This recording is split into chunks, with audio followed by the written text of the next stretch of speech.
Just 2 hours ago, Allied air forces began an attack on military targets in Iraq and Kuwait. These attacks continue as I speak. Ground forces are not engaged. This conflict started August 2nd when the dictator of Iraq invaded a small and helpless neighbor. Just a short time ago, you heard the president announce that coalition forces of Operation Desert Storm have begun a large-scale ground operation against Iraqi forces inside Kuwait. This phase of the combined air, land, and sea campaign has been carefully planned to force Iraq out of Kuwait with the minimum number of casualties to Allied forces. Indeed, analysis and computer modeling indicate that chemical agents released by aerial bombing did not reach U.S. troops in Saudi Arabia. However, we have identified potential fallout concerns in southern Iraq, particularly at the rear area chemical weapons storage bunker and pit area at the location known as Al-Qamashiyah. Our operations are designed to best protect the lives of all the coalition forces by targeting Saddam's vast military arsenal. Initial reports from General Schwarzkopf are that our operations are proceeding according to plan. We use protective overgarments, boots, masks. I don't think you have seen a single battle scene from Desert Storm War where our troops were not in mock gear.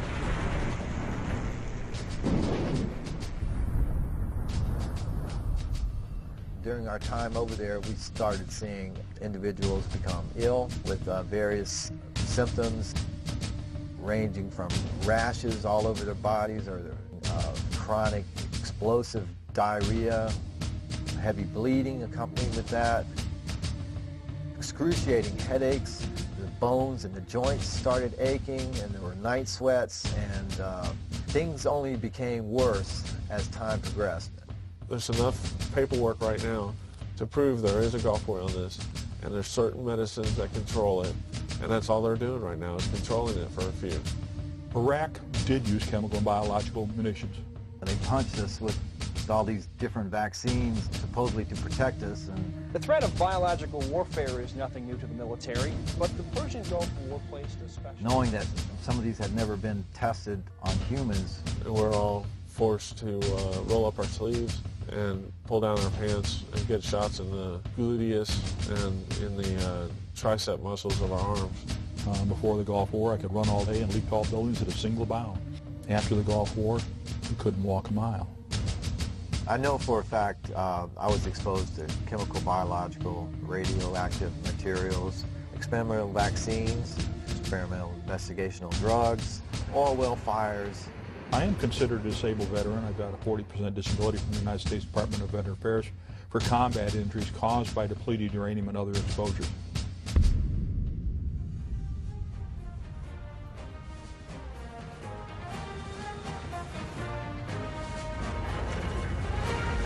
It is more than a trial by fire. It is a rite of passage, a challenge to join the elite. And if you succeed, if you can master your fear, outsmart your enemy, and never yield even to yourself, you will be changed forever.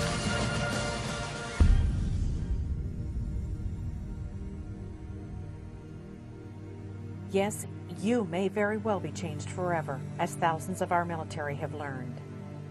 This documentary is dedicated to those who served in the U.S. military for the right reasons, who wonder why they are not and never will be the same, why they are sick, and why military leaders, veterans leaders, and the three branches of our government do not assist them in getting medical care and compensation.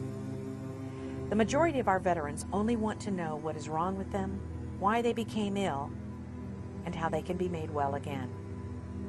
We will focus on the experiments conducted, the documents that support this experimentation, and what must be done to advance the cause of basic human rights for all active duty, guard, reserve, and veterans.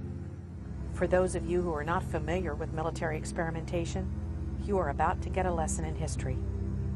For to experiment without consent is truly beyond treason.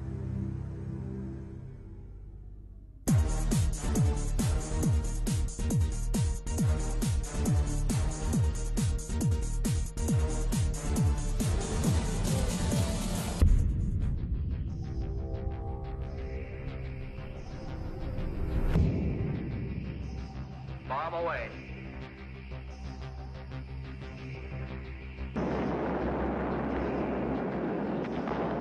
Atomic veterans include members of the United States Armed Forces who were exposed to ionizing radiation from atomic and nuclear weapons testing during the period beginning with the Trinity blast of July 16, 1945 at Alamogordo, New Mexico, the U.S. cleanup of Nagasaki, Hiroshima, the 235 atmospheric and nuclear weapons test in the Pacific, and Nevada test sites ending with the Nuclear Test Ban Treaty of 1963.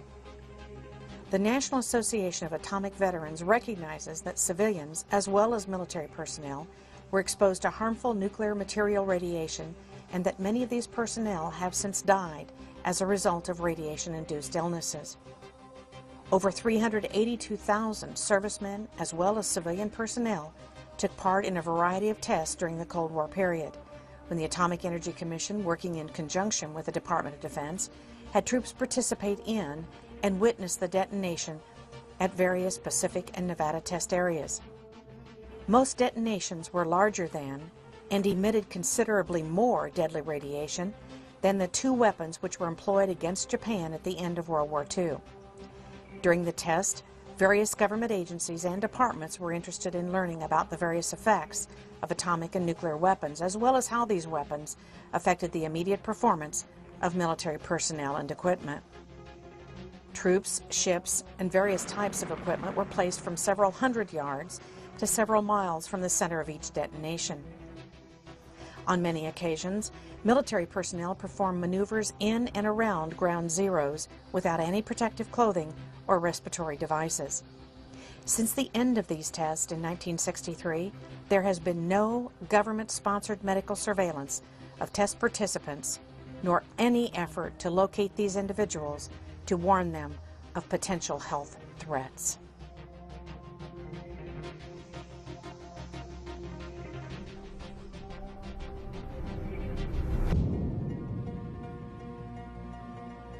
Project MKUltra was the code name for the CIA mind control research program lasting from the 1950s to the 1970s. In 1964, the project was renamed MK Search.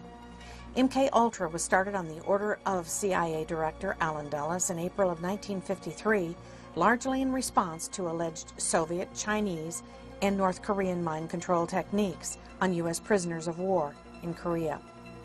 Because most of the MKUltra records were deliberately destroyed in 1972 by order of then-Director Richard Helms, it is impossible to have a complete understanding of the more than 160 individually funded research projects sponsored by MKUltra and the related CIA programs. Experiments included radiation, LSD.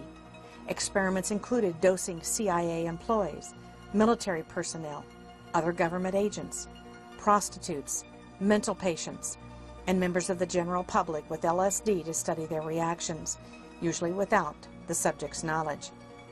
In the summer of 1975, congressional hearings and the Rockefeller Commission report revealed to the public for the first time that the CIA and the DoD had conducted experiments on both consenting and unwitting human subjects as part of an extensive program to influence and control human behavior through the use of psychoactive drugs such as LSD, mescaline, and other chemical, biological, and psychological means.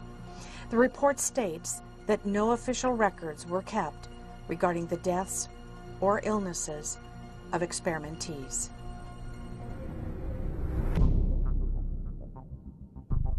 A U.S. Army project that ended over 25 years ago is now the subject of much scrutiny. Project Whitecoat was the Army's code name for a series of germ warfare studies conducted on about 2,300 Seventh-day Adventist servicemen from 1954 to 1973. Now the Army is investigating the long-term effects that the project may have had on its participants. They center on the Seventh-day Adventist Church and the role that it played in the U.S. Army's development of chemical and biological weapons of mass destruction. Under strict secrecy, the U.S. Army established Camp Detrick outside of Frederick, Maryland during World War II for the sole purpose of developing germ weapons.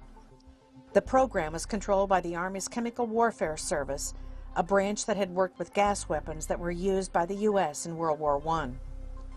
the Army began to study both the offensive and defensive aspects of biowarfare. In 1952, the Army Medical Corps stationed a medical unit in Fort Detrick, and in 1954, this unit began using Seventh-day Adventist soldiers in its research, presumably in the defensive aspects of germ warfare. Fort Detrick was home to what became known as Project Whitecoat, the code name for the group of Seventh-day Adventist soldiers who were used as human guinea pigs in biowarfare research.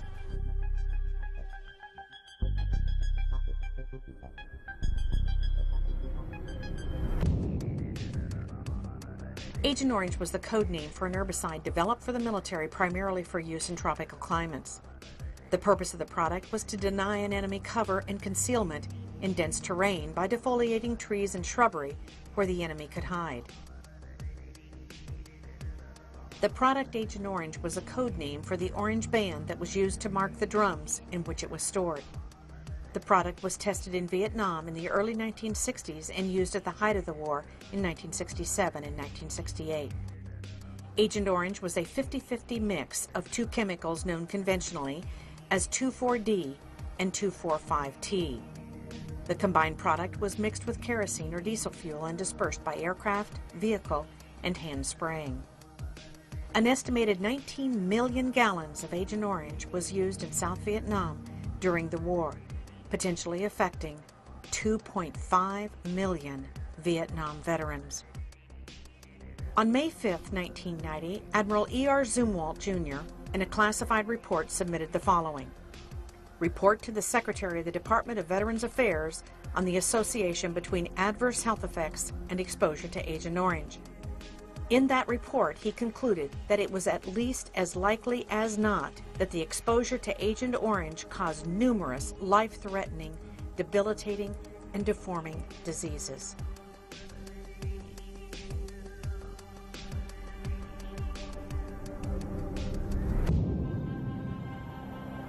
BZ is the Army's designation of the psychedelic chemical known in military circles as Agent Buzz, or by the Army's chemical code designation of EA-2277.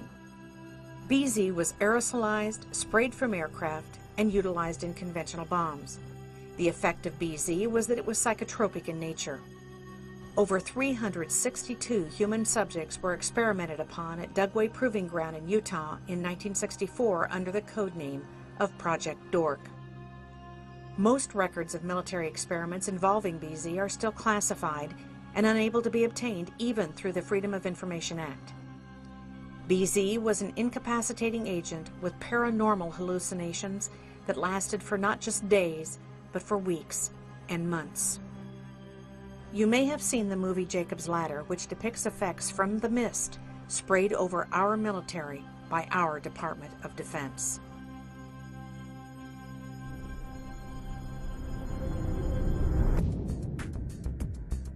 To this date, the Department of Defense continues to deny and stonewall the existence of a Gulf War illness. The Gulf War illness is a cumulative effect of exposure to depleted uranium, chemicals, biologicals, vaccines, petrochemical agents, and parasite diseases such as leishmaniasis. Few people are aware that the Gulf War was yet another example of the Department of Defense's intentional exposure of its own troops to its own deadly weapons. From 1984 through 1989, the U.S. government, with full knowledge of the CDC and the Department of Commerce, sold and transferred to Iraq $4 billion worth of deadly chemical agents, deadly biological agents such as anthrax, Clostridium botulinum, and West Nile fever virus. As a result of the first Gulf War, hundreds of thousands of our military are now sick, and many have died. The official figure of those who served in Operation Desert Shield and Storm is 697,000. The Department of Defense has now declared nearly 250,000 of those troops as permanently disabled. The official position of the Department of Defense is that there are no classified or unclassified documents that exist to prove that chemicals and biologicals were used in the first Gulf War.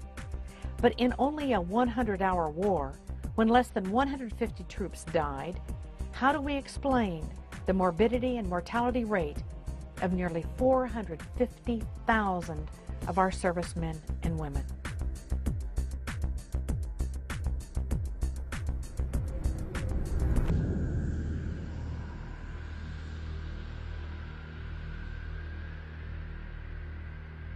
At the time that the Gulf War started, I was the nuclear medical sciences officer, intelligence and covered everything, special operations officer, mobilization officer, training officer for 330th Medical Brigade. That's the largest medical brigade in the U.S. Army. It's an Army Reserve Medical Command under a one-star general. Dr. Doug Rocky is a U.S. Army Health Physicist and Nuclear Medical Sciences Officer. Dr. Rocky has expertise in nuclear, biological, and chemical warfare operations, microwave radiation, emergency response, decontamination, and battlefield cleanup. We were the super garbage men. We had to clean up the messes. We had to identify the messes. We had to collect all the garbage. We had to provide the on-site medical care. It's a lot. All the Iraqi equipment, a lot of U.S. equipment, contains radiological components. When that equipment was blowing up, the radiological materials were released into the environment, exposing and contaminating. And then to top it all off, we used uranium munitions, known as depleted uranium.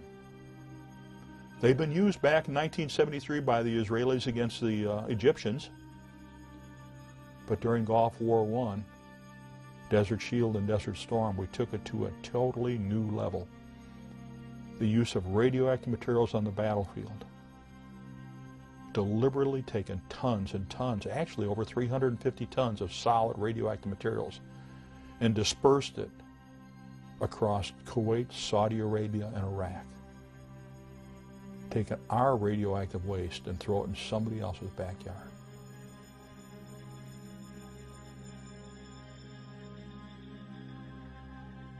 I am considered a disabled veteran. I've got a 40% disability from the United States Department of Veteran Affairs for combat injuries caused by depleted uranium and other exposures.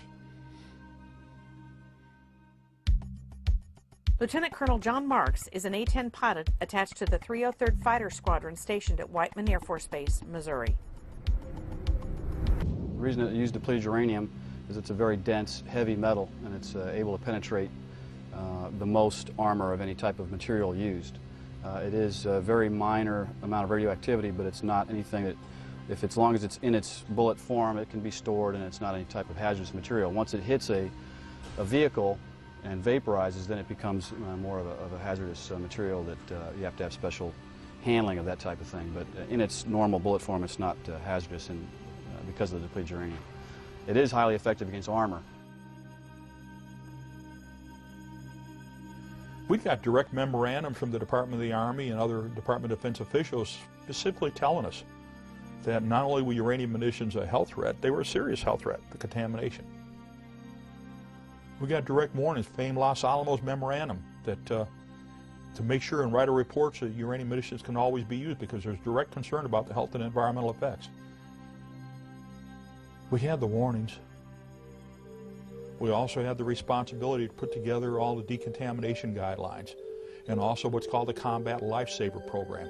So myself and my team wrote that, which has now been adopted by the Army and is used every day by the Army. Battlefields and fighting are by nature hazardous to your health. Some hazards are easy to identify and well understood.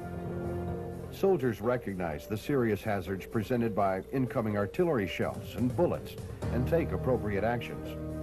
However, some lesser hazards from new technological applications are not so well known and recognized. One of these newer applications is the use of depleted uranium in munitions and equipment armor.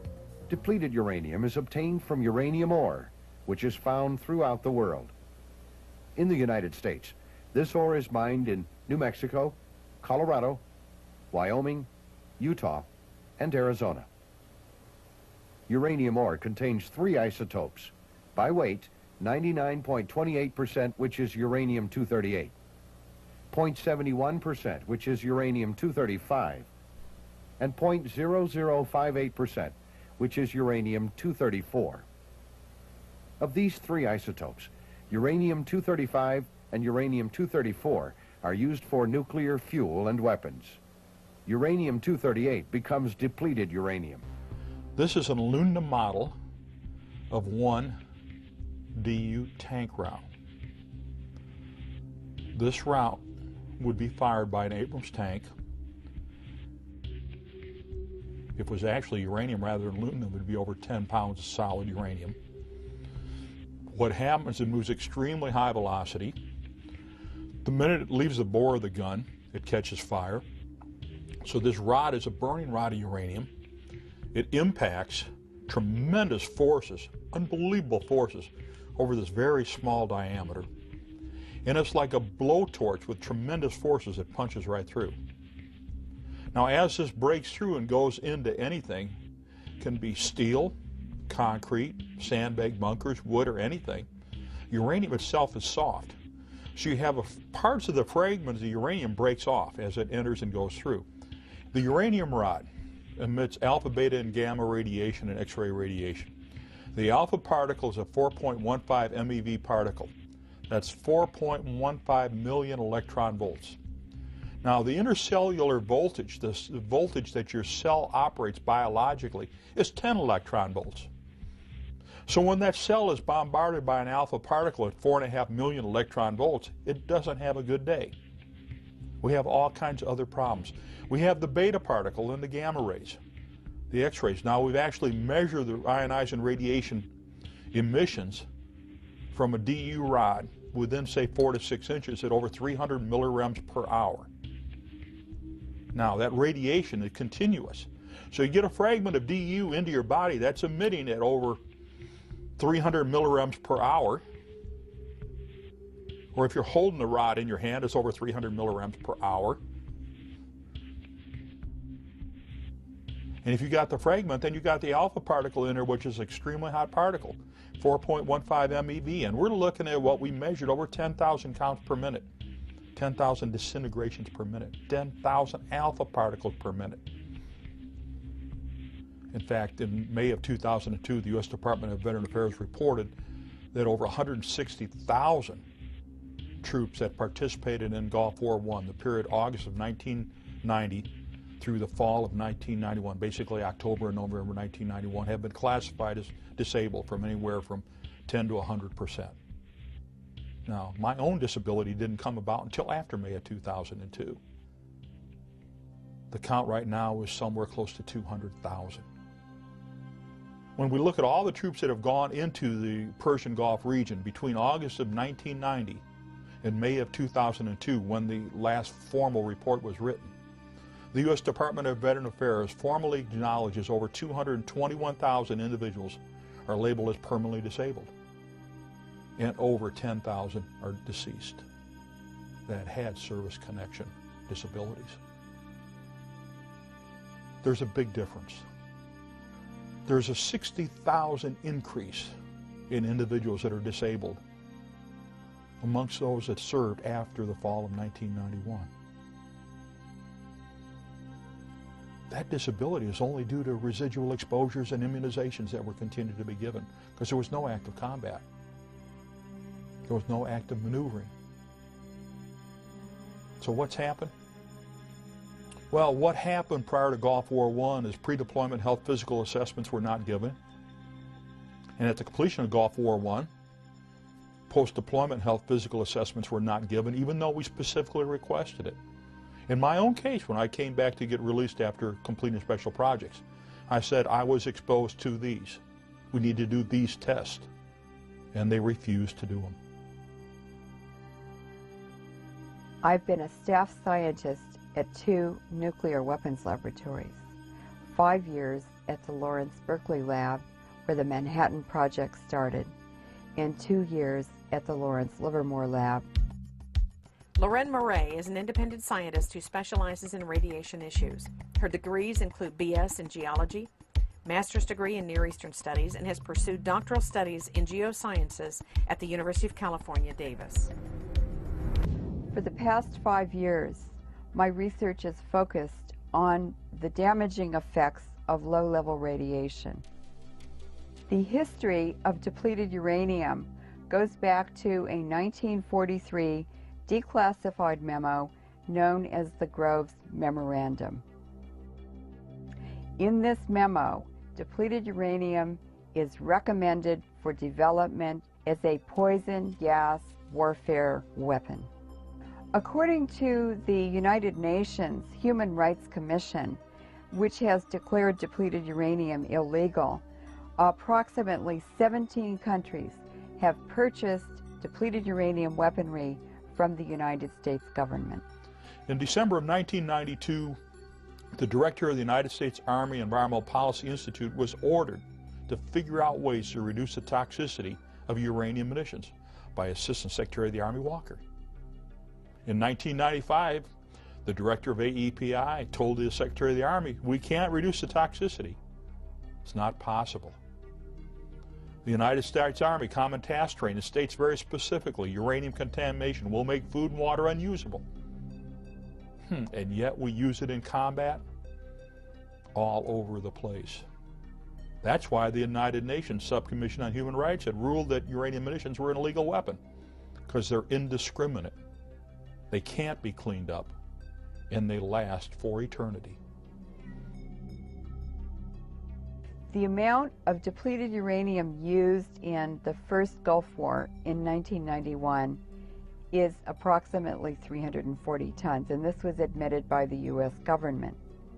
In Yugoslavia, Lord Robertson, who was the head of NATO in 1998, admitted in the public media that the United States had used depleted uranium warheads in every missile used in that invasion. It's estimated that at least 1,000 tons of depleted uranium was used in Afghanistan in 2001, and approximately 2,400 tons were used in Iraq in 2003. The United Nations Subcommission on Human Rights, because of the fact that uranium contamination makes food and water unusable, has a permanent effect and can't be cleaned up, and affects not only combatants but non-combatants. It's been ruled an illegal weapon. It was years ago. That's common sense. We all know that the United States falsely accused Iraq of possessing weapons of mass destruction in 2003. In fact, the United States invaded Iraq and used weapons of mass destruction against the Iraqis. Depleted uranium has a half-life of 4.5 billion years. If we had a pound of depleted uranium now, in 4.5 billion years, there would only be half a pound left. This means that the Middle East and Central Asia and Yugoslavia are contaminated forever.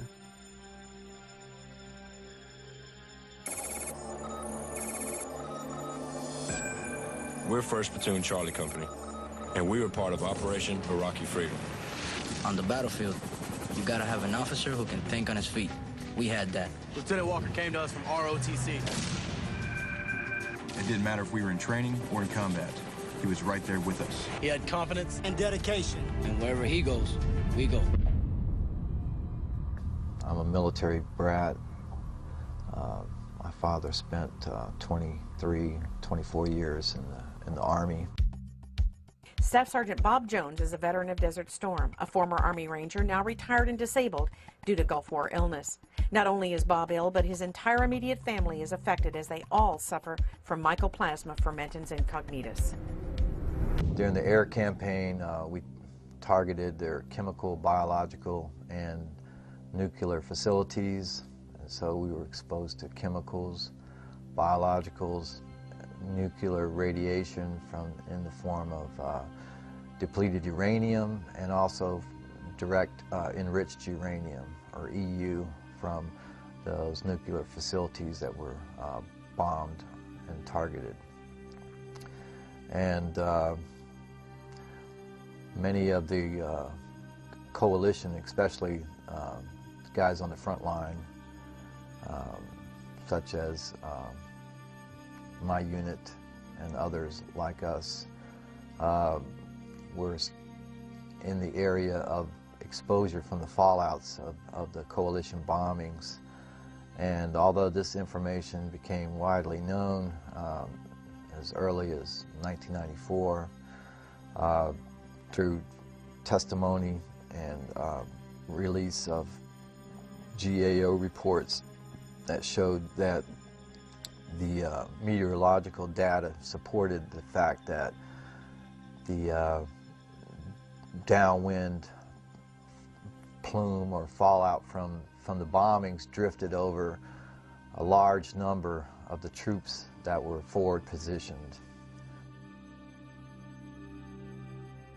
The U.S. military personnel during Gulf War I, just like during the Balkans and in Gulf War II now, were not adequately protected from all of the exposures they had. We know from first-hand experience that the M40 series mass, as confirmed by the United States General Accounting Office, is defective. We know that it leaks when you move your head. We know that none of those, either the M17 series or the M40 series, provides protection against toxic industrial chemicals. No. Were they adequately protected? Absolutely not. Was my team adequately protected? Absolutely not. We wore the respirators, and we got sick. Now, what happened?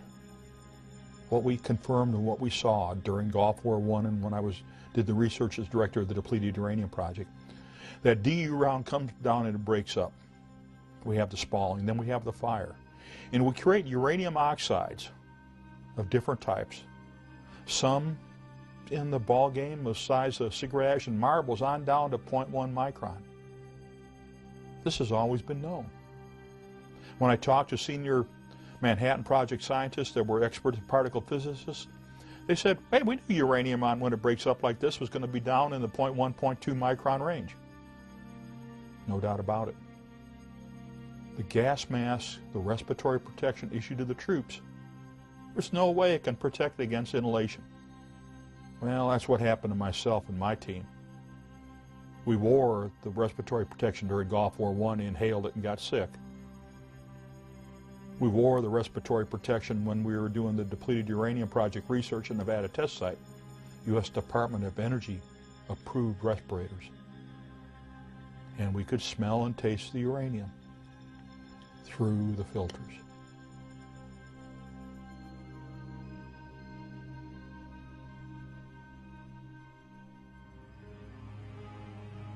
During our time over there, we started seeing individuals become ill with various symptoms ranging from rashes all over their bodies or certain areas of their bodies to having chronic explosive diarrhea, which in some cases was heavy bleeding accompanied with that. We had, and I can speak for myself on this as well, excruciating headaches. The bones and the joints started aching, and there were night sweats, and you know, things only became worse as time progressed. And my unit in particular was deactivated after our return back to Germany in May of 1991. Some of the other individuals started showing up with other diseases, which included several types of cancers, and the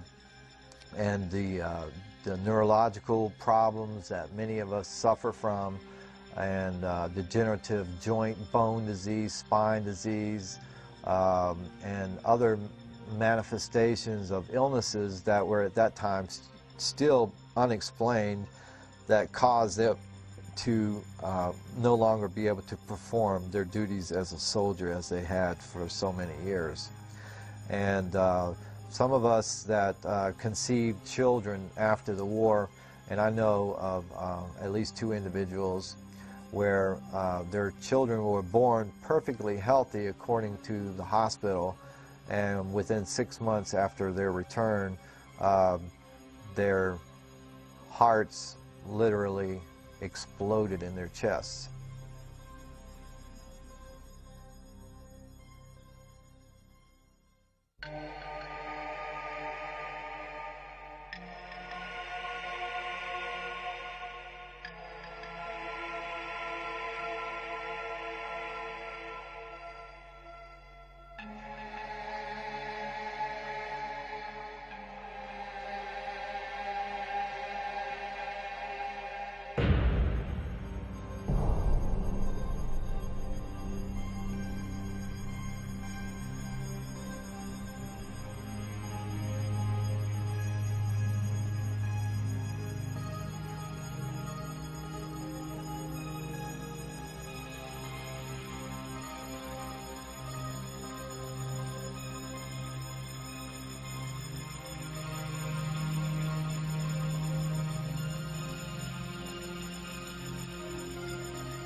In the civilian population in southern Iraq, the Iraqi doctors are reporting very large increases in cancer, leukemia, diabetes, immune system disorders, and of course birth defects in the newborns.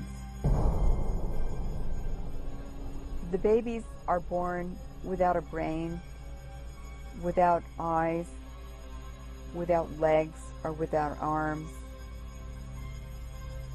Sometimes the baby is born with a cyclops eye, just one eye in the forehead. And each year, these birth defects are more and more severe. Pediatricians now in southern Iraq are reporting that some babies are born without heads or arms. They're just pieces of flesh. Because Iraq is in an arid region with severe dust storms annually, this remobilizes the depleted uranium on the ground and on the battlefields. And so the civilian population will continue to be exposed to increasing levels of DU internally. The severity of the birth defects and radiation-related diseases will increase over time. In fact, depleted uranium is a death sentence.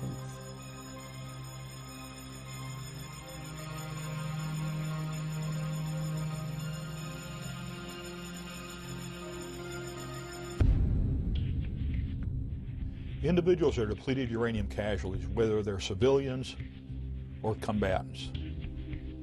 Doesn't matter where they were, whether they were exposed during manufacturing processes, testing processes, or combat use. One of the things that we're starting to see, we saw the respiratory problems right off the bat. That was predicted by the Groves Memorandum, totally confirmed by my own physicians and totally documented in my VA medical records. Then we saw the rashes.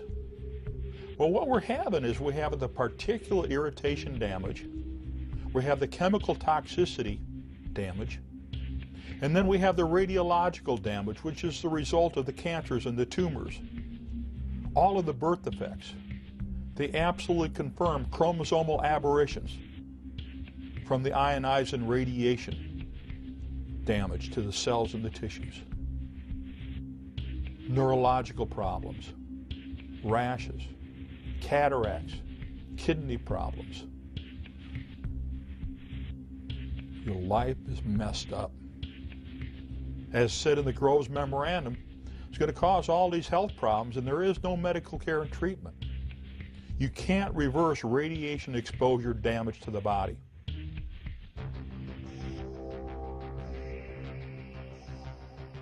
This represents a depleted uranium particle. The styrofoam ball in the center is millions of atoms of uranium, and the toothpicks are the tracks of the alpha particles that are released from the uranium nucleus. When these pass through the cell, they release tremendous amounts of energy, which cause the cell processes, enzymes, and hormones to malfunction. When there are billions of these distributed throughout a body, they cause diseases in many ways, and that's why Gulf War syndrome is a complex system of diseases caused by malfunctioning of all of the parts and the processes in a cell that make life possible. Some of the soldiers were losing their mind. Dennis Kine served in the U.S. Army until 2003 with the rank of Specialist D4. A graduate of the Nuclear, Biological, and Chemical School, today he serves as a veterans advocate. Kine also graduated magna cum laude from San Jose State University. We bombed on January 17th. We started bombing. We bombed for 45 days. And after 45 days, February 28th, we started a ground invasion, which is said to be the most victorious military operation ever in the history of mankind. Well, it wasn't victorious. We got sick immediately. On March 1st, Lieutenant Colonel Ziem issued a memorandum that stated specifically, we better have somebody advocate for the use of this weaponry, otherwise the environmentalists might get upset. On March 3rd, they called a ceasefire. So from the date Lieutenant Colonel Ziem's memorandum was issued, 2 days later they called a ceasefire on March 3rd, 1991, and on March 8th another memorandum was issued saying all soldiers in this area should be protected by wearing their safety clothing. So in 1 week's time, they had 2 memorandums and a ceasefire that pretty much indicated why all the soldiers were sick. If the American people could only wake up and see what is happening, you know, this is a tragedy. You know, we're not the first victims of war. In many cases, our wounds are invisible. You know, we carry them inside of us, and it's only through specialty testing and specialty diagnostic testing that you can isolate and find these particular mechanisms involved, whether they be chemical, biological, nuclear, or other agents that would cause what has become known as Gulf War illness, Gulf War syndrome, Persian Gulf illness. There's no such thing as a syndrome. This is an overlapping combination of toxic and other exposures that varied from individual to individual depending on where they were at, what they were exposed to, and how long and the duration of their exposures. In a cubic meter of air, there are 1 billion particles, 1/10 of a micron, in diameter. An ordinary man breathes 28 cubic meters of air a day. And for that reason, our soldiers, internally contaminated to depleted uranium, have billions of particles of depleted uranium distributed throughout their bodies. DU can be found in all parts of the body. It has been reported in the bladder, in the semen, in the bone marrow, in the lungs, and the brain. Because of the contamination of the semen from the depleted uranium particles, soldiers returning internally contaminate their wives and their partners. It wasn't so much my illness, but my family was also ill, and they required medical attention and medical treatment, real medical treatment. I retired in June of last year, June 2003. As soon as I retired, my family was completely dropped from the military medical system. In other words, we were enrolled at the Womack Family Practice, and as soon as I retired, we were dropped like a hot potato.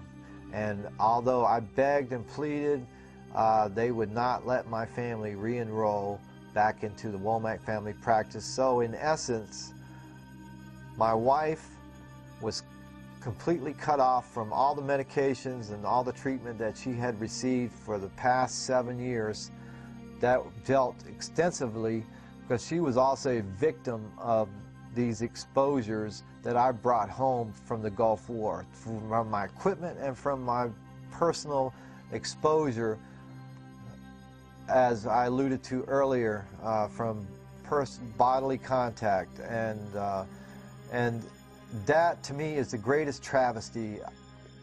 I just can't imagine how a nation, not only will they take care of their veterans that have returned from war, but you have innocent family members and loved ones that never put their hand up and swore allegiance to fight and defend the Constitution of the United States, and they get kicked to the curb and nobody cares. When you get these health effects, you have to prove to the United States Department of Veteran Affairs that you were exposed. And then you have to prove that the health effects that you're seeing were caused by the exposures you have. But it's very difficult to do when the medical records have been destroyed, the personnel files have been missing or destroyed. And when you got senior Department of Defense officials continue to state, well, none of these guys are sick. None of these guys are dead. Why don't you ask Sue Reardon someday about Terry?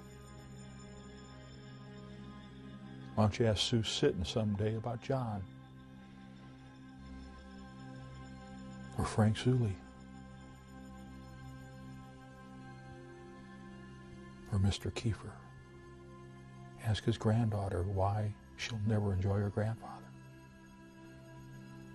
And look at the Iraqi women and children and men.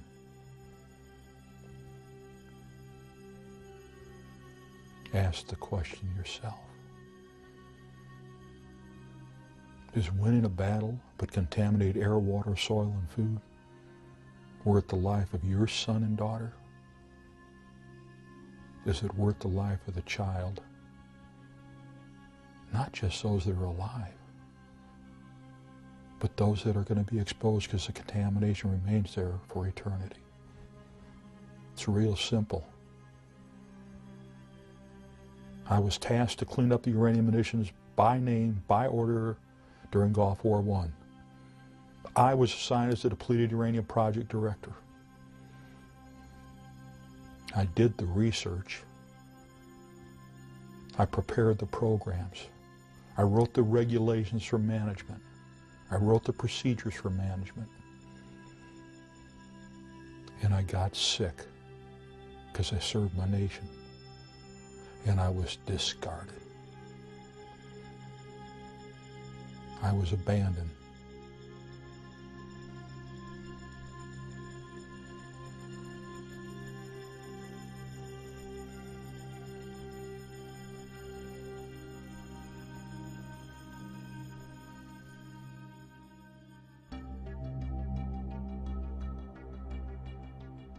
Depleted uranium weapons are designed not only to kill the enemy, devastate the civilian population for generations to come, but DU weapons also destroy the environment and damage the economy.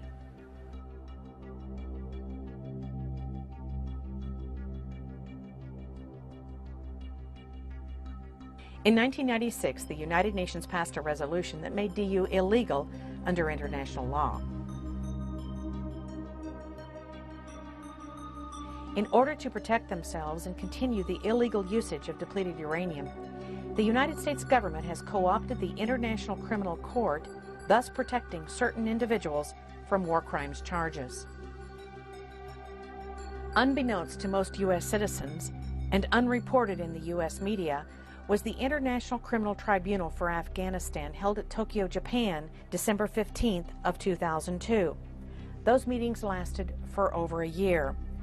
The initial complaint presented for the tribunal charges George Bush with 31 counts of war crimes, violations of the Geneva Conventions and other crimes against peace in the war on Afghanistan. In addition to the original 31 war crime charges against George Bush, the judges and tribunal recommended 2 additional charges. Number 1, Bush knowingly used depleted uranium on the battlefield against his own troops, and number 2, that it was, in fact, a crime against the environment.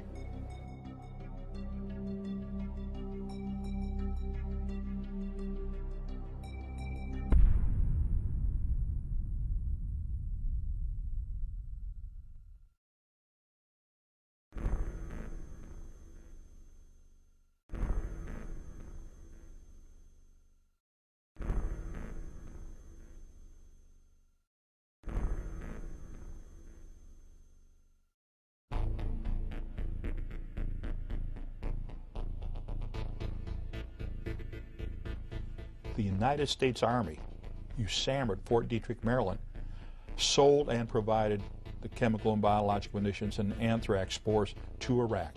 That's totally confirmed in the Regal Commission report written by James Toot and the subject of a made-for-TV movie called Thanks to a Grateful Nation that starred Ted Danson and Mark Helgenberger.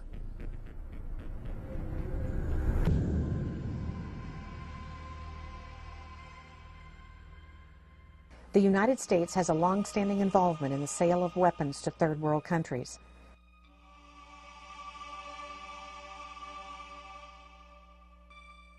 Donald Rumsfeld, a private citizen, met with Saddam Hussein as a political envoy of the Reagan administration on December 20th of 1983. It is a little-known fact that he was also president and CEO of the G.D. Cyril Pharmaceutical Company. According to Howard Teicher, author of Twin Pillars to Desert Storm, he and Rumsfeld traveled to Baghdad on December 17th in order to lay the groundwork for the presumption of full diplomatic relations between the United States and Iraq. Prior to that time, Iraq was on the known list of terrorist countries. Iraq invaded Iran in September of 1980. It is important to note that the ban on the sale of weapons was in force until 1982, when it was lifted with the strong objections from Congress. The U.S. began the transfer of helicopters to Iraq in December of 1982. In 1983, Banco Nazionale del Lavoro of Italy and its branch in Atlanta began to funnel $5 billion in unreported loans to Iraq with the blessing and official approval of the U.S. government. The Reagan administration began secretly allowing Jordan, Saudi Arabia, Kuwait, and Egypt to transfer United States weapons, including howitzers, Huey helicopters, and bombs to Iraq. These shipments violated the Arms Export Control Act.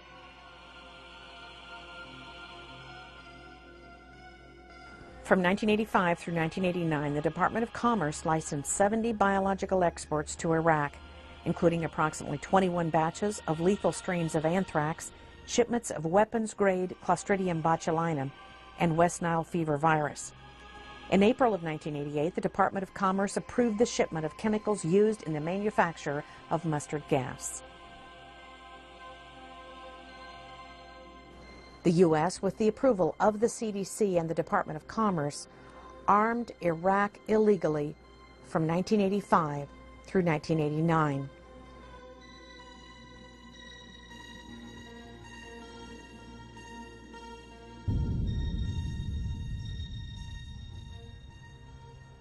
We knew from the fact that Iraq had got chemical and biological weapons from the United States and used them on Iraqi Kurds and on the Iranians, that they didn't have in their possession, they would probably use them. We knew that all the toxic industrial chemicals that we use in the military, when we move the military, go into combat, were going to affect everybody. We knew that all of the other weapon systems we had have a horrible health and environmental effect on the battlefield. That's history.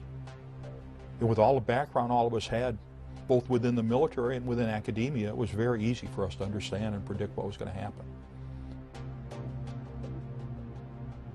During the period of 1990 and 1991, we made a conscious decision, and this decision was a decision made between General Powell, General Schwarzkopf, General Horner, and Secretary Cheney to blow up Iraq's chemical and biological stockpiles in place. We also decided to blow up their nuclear reactors in place. This is all confirmed in Schwarzkopf's autobiography, It Doesn't Take a Hero, on page 390. For somebody who wants to look, you can go find out for yourself. At that time, we warned everybody that these exposures, downwind exposures, were going to have a disastrous effect on U.S. military personnel, on coalition personnel, on Iraqi personnel, and on the civilians and non-combatants in the region. That warning was ignored.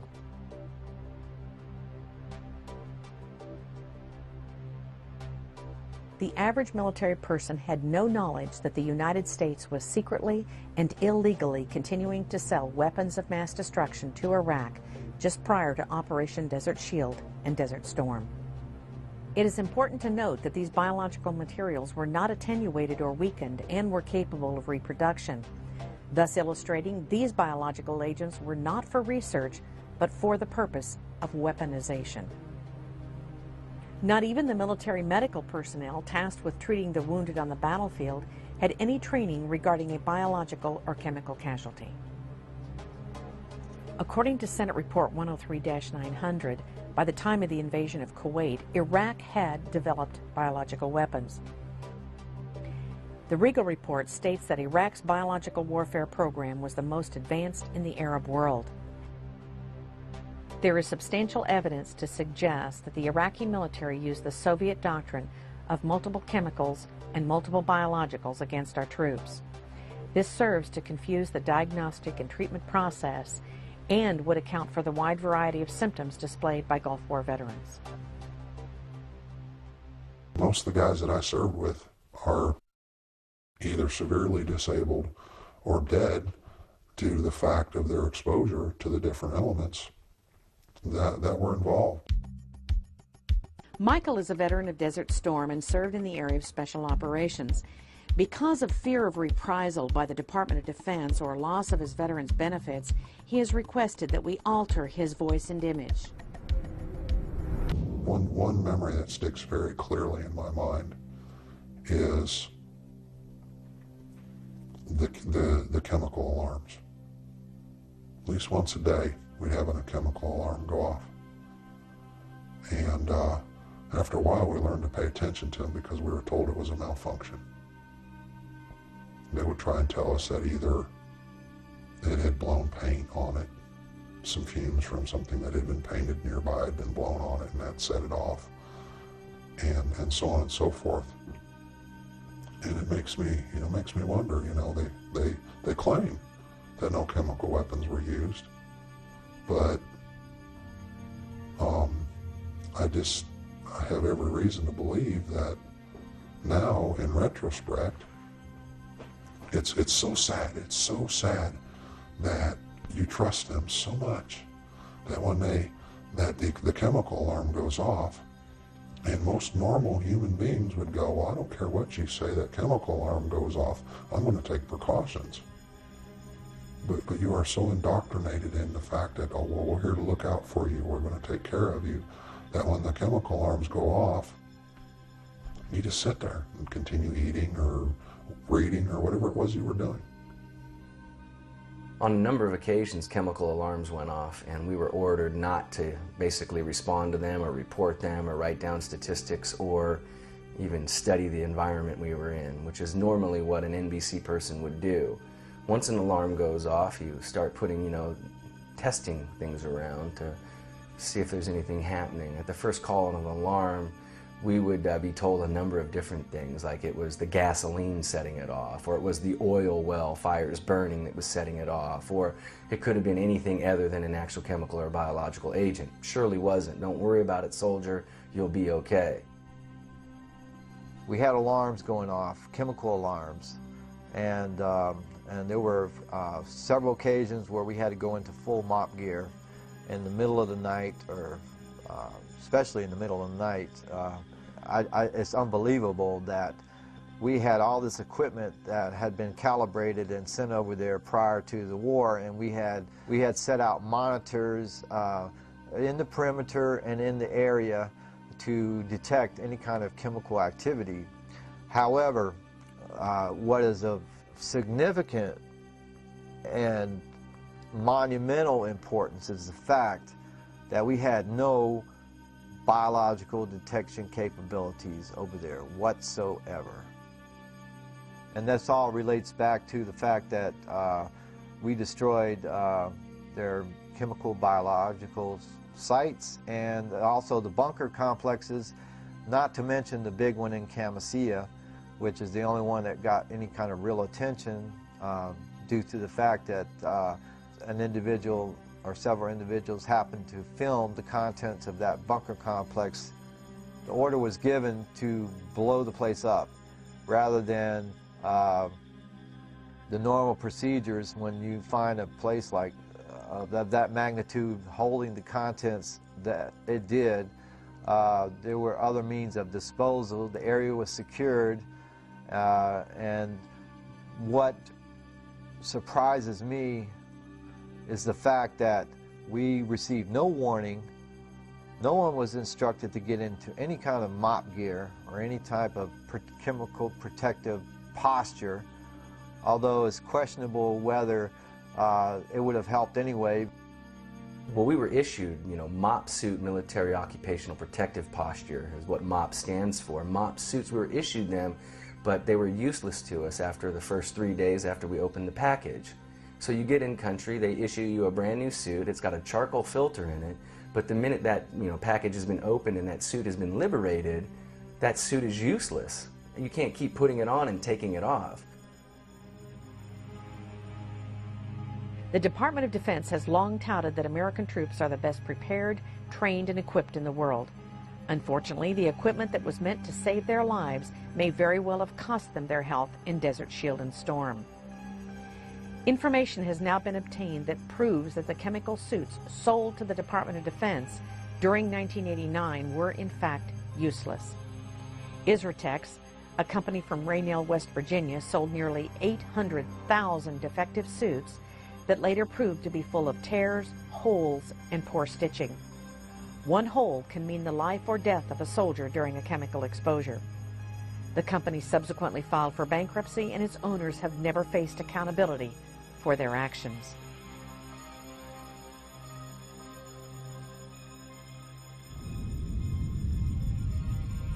The Camisea bunker complex is estimated to be 100 bunkers and 60 warehouses, each the size of a super Walmart.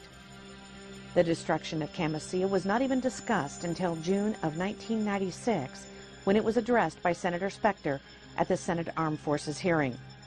General Schwarzkopf said the following.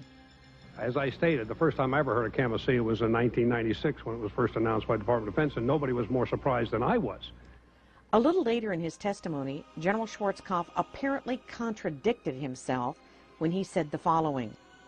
I remember General Franks came to me, and I assume it was Camisea he was talking about at the time, because it was about the same time frame, and talked about this huge ammunition dump that they had found with literally tons and tons and tons of ammunition in it, and there was no way they could possibly retrograde it, and I challenged him on that, and he convinced me that no, they couldn't retrograde it, and therefore they were going to destroy it in place. I said, fine. Now that's Camisea. From what I heard about the size of the bunker that Franks was talking about and the others that they blew up, these were huge bunkers with crates and crates and crates and crates of ammunition in them, and I can only assume that they either didn't recognize them or didn't see them at the time. We were under pressure to withdraw, and under the pressures of withdrawal, we did destroy everything we could so that the Iraqis couldn't fall back in on it and use it in some other war against us. General Schwarzkopf just stated that he was concerned about the Iraqis regaining control of the ammunition that was contained at the Camisea ammunition depot. However, several individuals have come forward with other reasons as to why the bunker depots were hastily destroyed. I'm Dan Topolsky. I was the Nuclear, Biological, and Chemical Defense NCO for B Company, 37th Engineer Battalion. I was on the Camisea Bunker Complex mission. Sergeant Topolsky was one of the Nuclear, Biological, and Chemical non-commissioned officers in charge of identifying munitions at Camisea Bunker Complex in Iraq. I felt betrayed.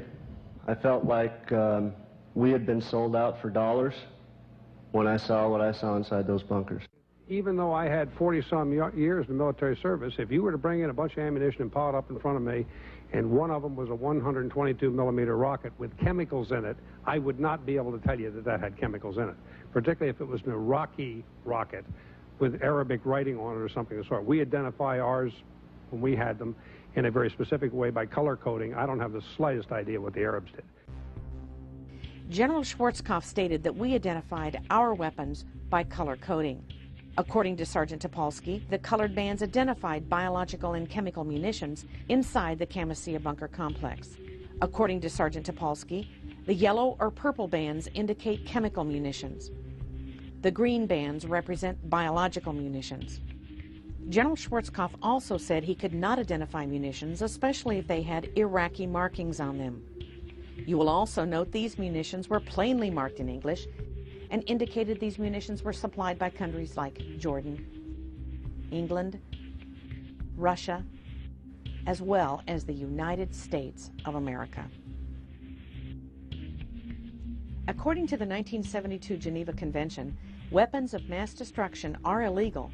Therefore, according to Sergeant Dan Topolsky, it is very likely that these munitions were destroyed not so much to prevent Saddam Hussein from regaining control of them, but to destroy the evidence of these countries breaking international law. The 37th Engineer Battalion, way back in the air campaign, was ordered by our battalion commander not to wear our protective overgarments unless specifically told to do so. My company pretty much ignored that order because my company commander supported me when I said that that was dead wrong, and he's going to wind up with a dead company if he listens to it. Now, a lot of the other companies in the battalion didn't do that. On April 17, 1997, General Colin Powell testified before the same Senate panel, and as was the case of General Schwarzkopf, he was not required to take the oath to tell the truth. In regard to the chemical mop suit, General Powell said the following. We use protective overgarments, boots, masks. I don't think you have seen a single battle scene from the Desert Storm War where our troops were not in MOP gear. Well, the Department of Defense officials continue to lie about what we know and what happened during Gulf War I. But it's real simple. The chemical agent alarms went off. There was no other reason for them to go off. The individuals got sick. There's no other reason for them to get sick.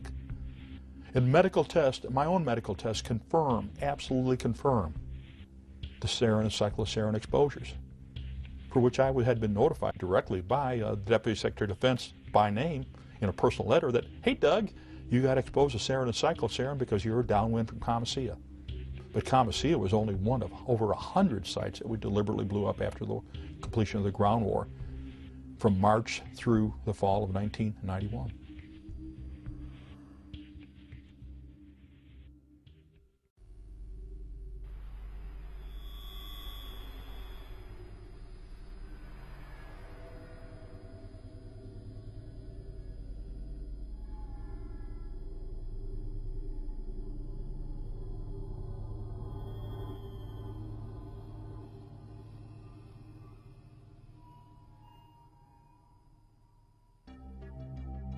Even though the Department of Defense continues to deny the widespread use of chemicals and biologicals during the first Gulf War, Jonathan Tucker of the Monterey Institute of International Studies has demonstrated evidence for the use of chemicals in the Kuwaiti theater of operations. The U.S. intelligence reports show the presence of Iraqi chemical weapons. Military log entries describe the discovery of chemical munitions in Iraqi bunkers during and after the ground war. There are incidents in which troops reported acute, numerous symptoms of toxic chemical exposure. There's credible detections of chemical warfare agents made by Czech, French, and American forces. Chemical warfare agents that were detected by coalition forces during the Gulf War include the nerve agent Tabin, sarin, cyclosarin, and the blister agents sulfur, mustard, and lewisite. To this date, there has been no diagnosis or treatment offered by the Department of Defense or Veterans Administration. Dr. Robert Haley, MD of the University of Texas Southwestern Medical School in Dallas, Texas, has detected damage in the brains of those Gulf War veterans who were near the explosion of Comasea. Those injuries had resulted in not only increased social problems, but also a 90% divorce rate and increased crime rates among those vets who showed damage in the area of the brain that controls judgment. The children of Gulf War veterans have shown increased defects such as Goldenhar syndrome, a missing eye or ear, major organ or digestive deformities, and general failure to thrive. 13 years after the Gulf War, the Department of Defense still calls the Gulf War illness a mystery disease. Either the Pentagon employs the most incompetent researchers and physicians in the world, or the cover-up is by design that these troops are being denied meaningful medical care. We can only conclude that the Department of Defense is waiting for an army to die.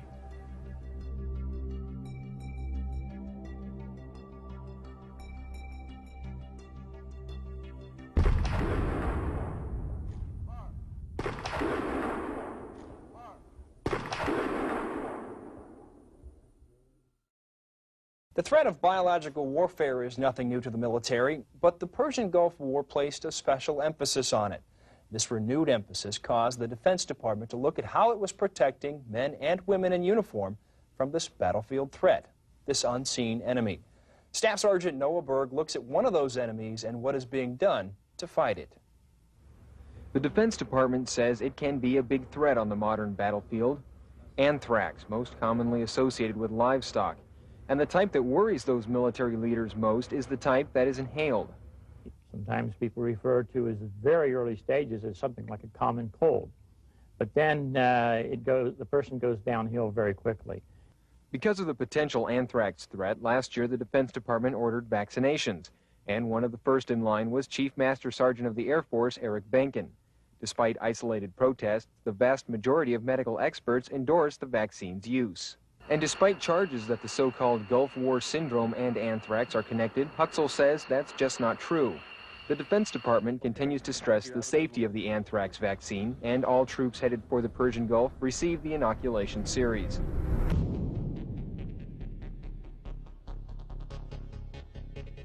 We had all the problems from immunizations. Our team was tasked with to put together the anthrax vaccine program in theater.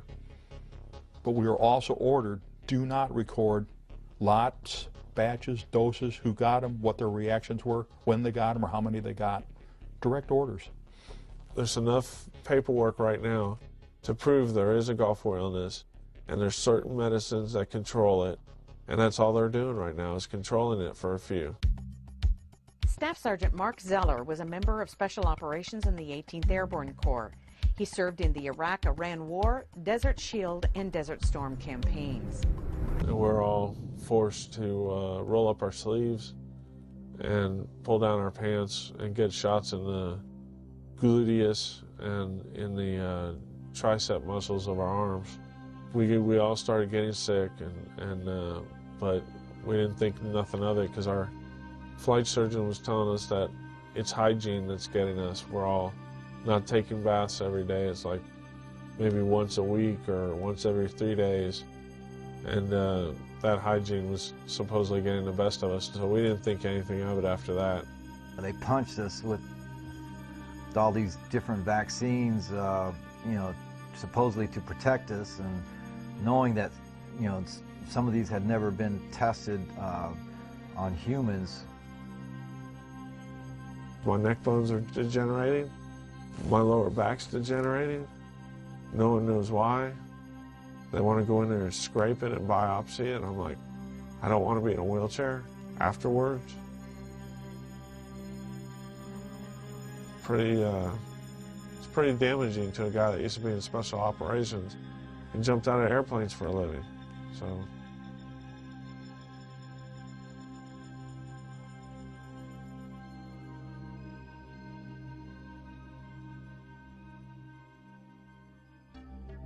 The use of vaccines in the military with recruits and servicemen and women is well documented. What is not well known is the relationship between the Department of Defense and pharmaceutical companies who have a vested interest in the widespread use of vaccines, what is contained in the vaccines, and just how many of those vaccines that were given that were in fact experimental. The experimentation of individual military members by the bureaucracy of the military medical establishment crosses all party lines.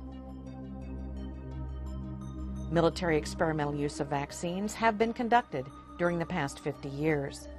The senior Bush administration ordered the use of experimental vaccines anthrax and botulinum during the buildup of the first Gulf War. The Clinton administration ordered the experimental use of the tick-borne encephalitis vaccine in Bosnia. Perhaps one of the most devastating executive orders regarding vaccines came under the Clinton administration. Executive Order 13139 essentially orders the use of experimental vaccines and/or drugs at any time without the service member's consent to be given to anyone in the military as long as the President or the Secretary of Defense approves. During the first Gulf War, it was not unusual for a service member ordered to Iraq in 1991 to receive 10 to 17 vaccines in one setting.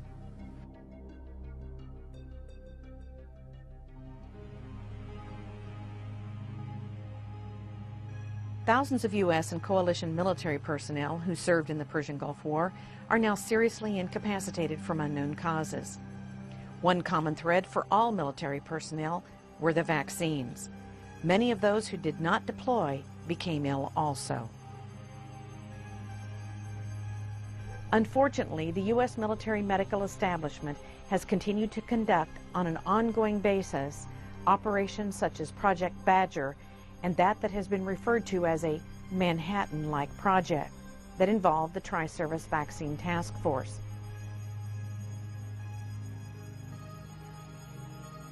Credit for the best vaccine research should go to Gary Matsumoto in his acclaimed book entitled Vaccine A. Matsumoto concludes that the government covertly experimented on troops using squalene, which is an oil-based booster used to make vaccines stronger. Squalene has only been approved for use in experimental AIDS and experimental malaria vaccines. Since a large percentage of U.S. forces tested positive for squalene, it has led many individuals to believe that the anthrax vaccine could have been a primary clinical trial for an AIDS vaccine experiment. What the DoD should have disclosed to the troops is that squalene causes life-threatening diseases such as lupus, crippling arthritis, and multiple sclerosis. On May 11, 1999, at an Air Force briefing held at Dover Air Force Base, Air Force Surgeon General Charles H. Rodman II denied the use of squalene in the anthrax vaccine. He was backed up by Army Colonel Arthur Friedlander. However, 6 weeks later, the FDA identified the presence of squalene in 2 separate vaccine lots. With the reintroduction of the anthrax vaccine prior to the Second Gulf War, up to 50% of Air National Guard pilots resigned rather than take the deadly vaccine. To this date, the Department of Defense continues to give the anthrax vaccine to U.S. military.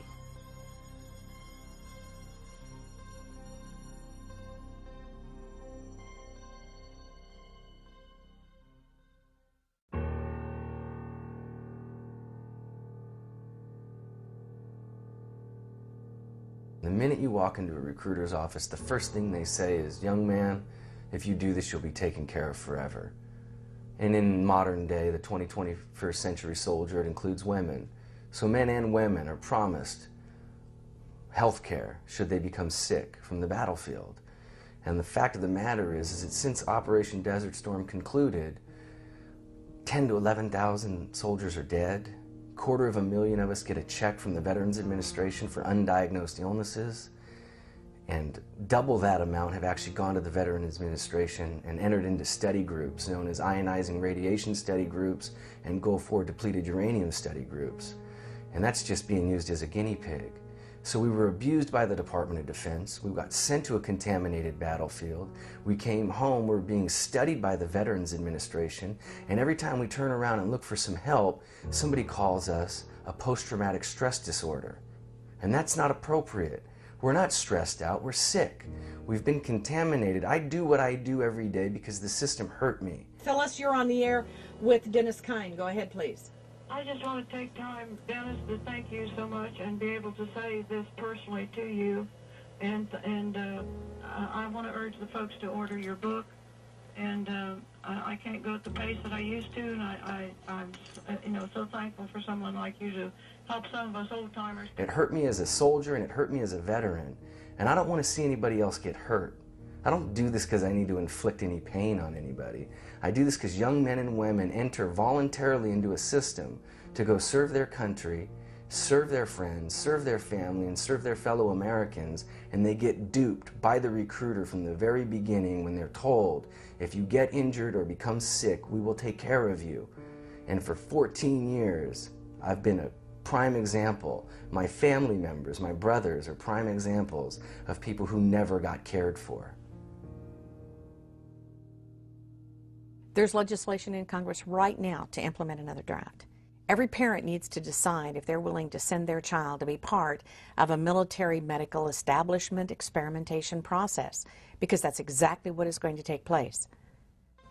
For the past 50 years, we've been experimenting upon hundreds of thousands of our military. It's incomprehensible the damage that has taken place in the lives of these servicemen and women. And it's not just the servicemen and women, it's their families, their spouses, their children that have been severely affected. It must stop. How will we ever get anyone to join the military knowing that they're going to be exposed to whatever the Department of Defense desires to do with them? Once people are aware of the massive amount of experimentation that takes place in our military, we won't have one.